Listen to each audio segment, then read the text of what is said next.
Hey everyone, welcome back to the channel. In today's video, I'm going to show you how to post multiple pictures on Instagram without cropping. So for this, I'm just going to open the Instagram application first. So let's say I want to create a post real quick. First here I have a square picture, but once I add a picture that is, for example, in this resolution, so I add multiple like this, then the second one is also going to be in that resolution, but it is actually in this resolution. So then all of these are going to be in this same resolution, in a square resolution. It is actually not in that resolution. So in order to fix that, you first have to choose a post, for example. So if you select first this one and then this one, they will all be in this resolution. If I were to select in this resolution and then select my other post like this, or this,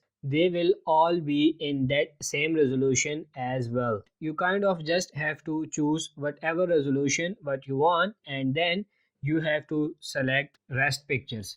So you just have to select first image and then select the rest images. All the images should be the same resolution as the first one. So that's it for this video. I hope this video was helpful. If it is, like this video and subscribe to the channel. Thank you.